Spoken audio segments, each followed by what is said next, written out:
हाँ जी students, next साडा टॉपिक है कि resistors in series and parallel.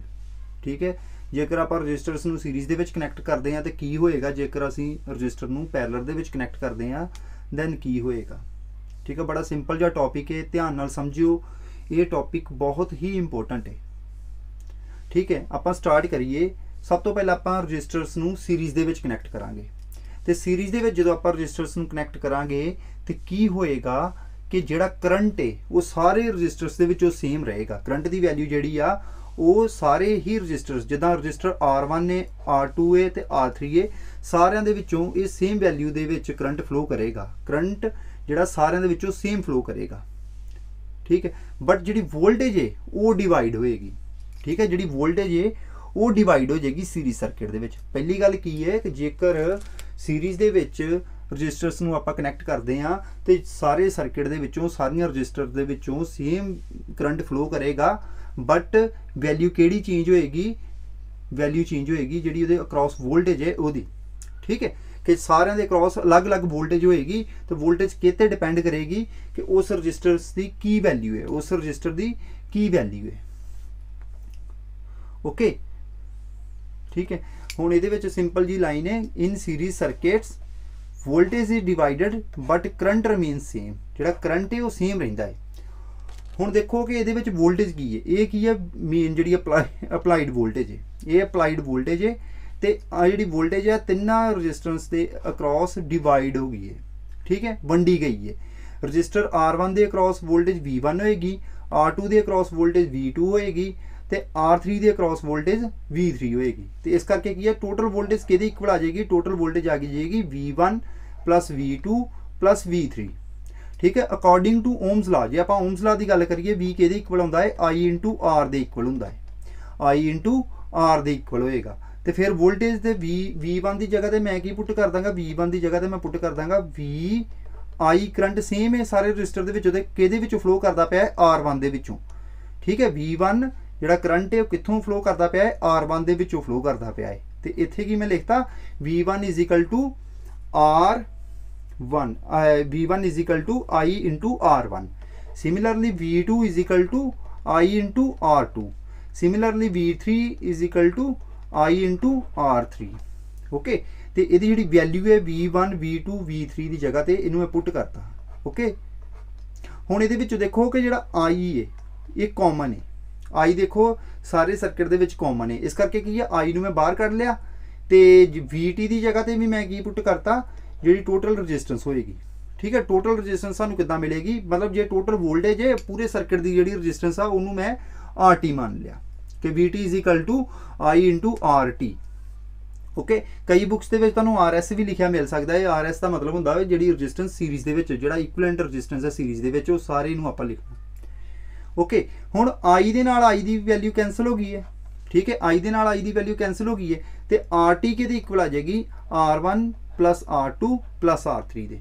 इत्थों सानू की पता चलिया कि जेकर रजिस्टर जो सीरीज़ दे विच कनैक्ट हुंदियां ने तो जिहड़ी रजिस्टेंस हुंदी है वो प्लस हो जाती है, सारियां दा सम होएगा। जिहड़ी टोटल रजिस्टेंस आएगी वो किहदे इक्वल आएगी? सम ऑफ इंडिविजुअल रजिस्टेंसेस। ओके, कि जिहड़ी इंडिविजुअल रजिस्टेंस होणगियां उहदी वैल्यू नूं आपां प्लस करके टोटल रजिस्टेंस कढ सकते हैं। फॉर एग्जाम्पल कि जे मान लो कि इहदी जगह के उत्ते वैल्यू सानू R1 की वैल्यू 2 दे देंदे, 4 दे देंदे, 6 दे देंदे, आपां की करना ही टोटल रजिस्टेंस कढण दे लई सारियां वैल्यूज़ नूं प्लस कर देना है।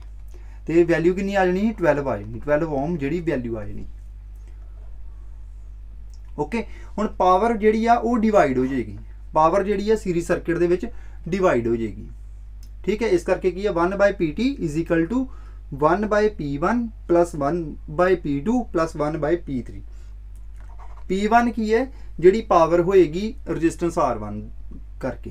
ठीक है, तो इस तरीके दे नाल रजिस्टेंस R2 तो रजिस्टेंस R3 दी। ओके, हुण जे कंडक्टेंस की गल करते हैं, रजिस्टेंस का की हुंदा? रजिस्टेंस की करदी है? रजिस्टेंस करंट नूं दे रस्ते च रुकावट है। रजिस्टेंस का की रोल हुंदा है सर्किट दे विच कि करंट नूं रोकदी है। ठीक है, बट जो कंडक्टेंस होंगे उसकी प्रॉपर्टी जी रजिस्टेंस नाल उल्ट होंगी है, इस करके इनू मैं की लिखता? मैं रेसिप्रोकल लिखता। ठीक है, कंडक्टेंस जी वो रेसिप्रोकल वा रजिस्टेंस तो उल्ट है। ठीक है, तो इस करके की जेकर जे RT है तो वैल्यू कितनी आएगी? 1 bye G T. Similarly R1 के इक्वल आ जाएगी 1 बाय G2 दे G1 दे, ठीक है। R2 के इक्वल आ जाएगी 1 बाय G2 दे, ते R3 के इक्वल आ जाएगी 1 बाय G3 दे। ओके, तो फिर तुसी की करना है, इत्थे तुसी देखो कि R1 R2 ते R3,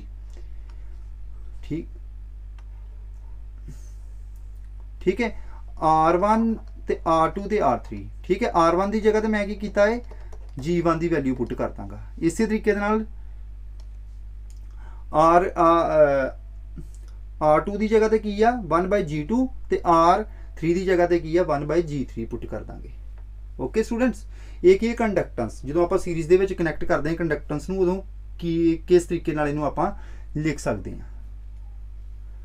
ओके स्टूडेंट्स, ये इस तरीके नाल आ जाएगा क्योंकि रेसिप्रोकल है ना सारिਆਂ ਦੇ, जिद्दां G1 ਜਿਹੜਾ ਉਹ ਇਹਦੇ रेसिप्रोकल है, G2 ਜਿਹੜਾ ਉਹ ਇਹਦੇ रेसिप्रोकल है, तो G3 ਜਿਹੜਾ ਵਾ ਉਹ ਇਹਦੇ रेसिप्रोकल है। तो जे R1 आ तो ਉਹਦੇ रेसिप्रोकल की 1 बाय G1 होएगा। ओके,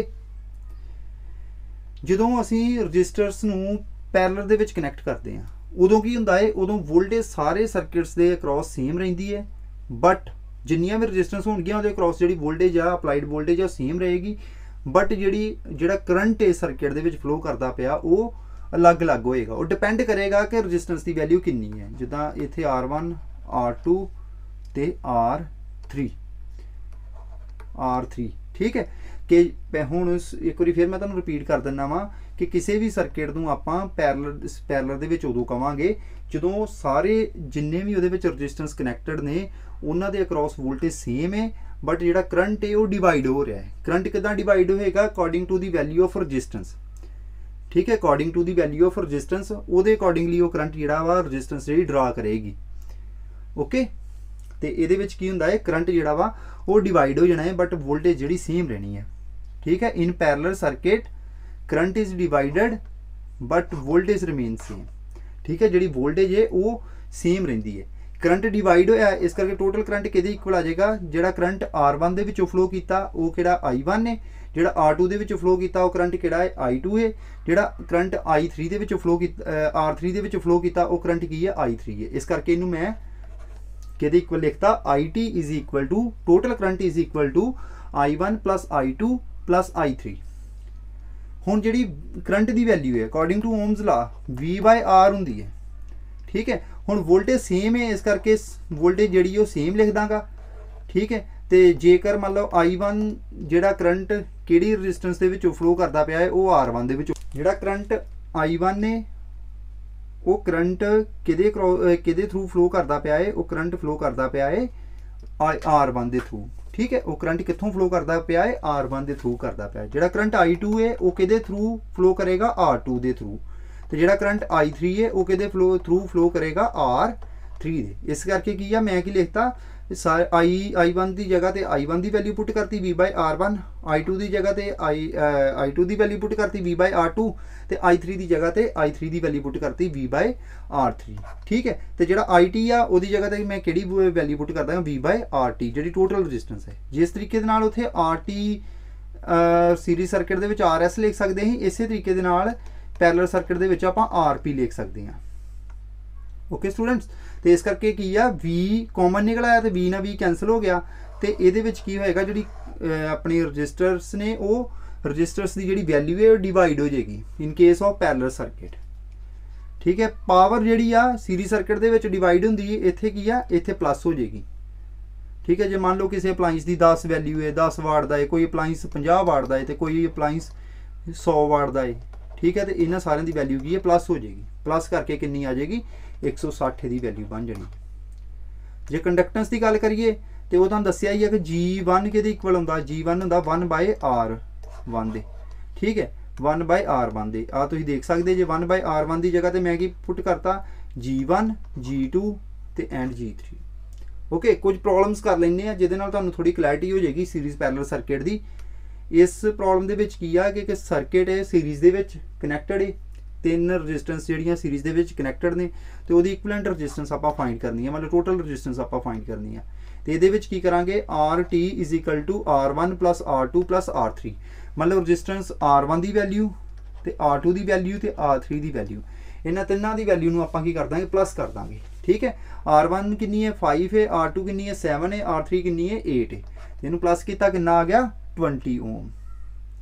दैन प्रॉब्लम नंबर 2 ये की जोड़े रजिस्टेंस आ उन्होंने पैरलर दे विच कनैक्ट करता है। तो ये भी हम आप इक्वलेंट रजिस्टेंस फाइंड करनी है। तो ये किदा करांगे आप, क्योंकि जी पैरलर सर्किट होंदा है वो की है कि आप रजिस्टेंस नूं डिवाइड कर देंगे। ये की आ जाएगा 1/RT is equal to 1/R1 plus R1/R2 plus 1/R3। ठीक है, R1 R2 तो R3 ये जगह तो की है R1 की वैल्यू कितनी है 8, R2 की वैल्यू 12 एंड 10। हुण आप इनू कैलकुलेट कर लांगे। ठीक है, इनू कैलकुलेट करके कितनी ये वैल्यू आ गई 120/37 ओम। ओके, ये तकरीबन 3.24 ओम बननी है। ठीक है, जे इन्होंने वो फ्रैक्शन च पूछी हो, तो जे इस तरह ही पूछी है तो इन्नी वैल्यू तुहाडी आ जाएगी। ठीक है, हुण तुसीं इत्थे देख सकते जी ये कि आ बटे च ही। ठीक है, RT। ठीक है, तो जो आप RT नूं सीधा करके लिखांगे, ठीक है, बटे च नहीं लिखते पे 1/RT नहीं लिखते पे, जी हेठली वैल्यू होएगी उपर चल जाएगी। ठीक है, तो हम देखो कि 960 उपर चल गया है, तो यदा जो सामे वो हेठ आ गया है। ओके, कि कोई कन्फ्यूजन ना रहे तुहानूं। ठीक है, कई बार मिक्सड वैल्यूज़ मिल जांदियां ने, उहदे सीरीज सर्किट भी है तो पैरलर सर्किट भी है। ये आप पहला पैरलर नूं कैलकुलेट करांगे, ये कितना आ जाएगा 4 + 4 डिवाइडेड बाय 4 × 4 1/RT। तो RT के इक्वल आ जाएगा 4 × 4 डिवाइडेड बाय 4 + 4 16/8। ये वैल्यू कितनी आ गई 2 आ गई। मतलब इन्ना जो सर्किट है ये वैल्यू कितनी आ जाएगी साढ़े को 2 आ जाएगी। ओके स्टूडेंट्स, ये वैल्यू आ गई 2, इत्थे 2 लिखता। ठीक है, ये जो पैरलर सर्किट सॉल्व किया है। बाकी जड़ियाँ वैल्यूज़ ने वो एज इट इज़ ही लिख देंगे। 21 + 7 21 1 तो 7 ये सारे कि सीरीज़ के आ गई ने, इस करके सारे आप प्लस कर देंगे। ठीक है, RT इज इक्वल टू 21 + 7 + 2 ये कितना आ जाएगा 30 ओम आंसर। यदा कितना आंसर आ जाएगा 30 ओम आ जाएगा। Okay students.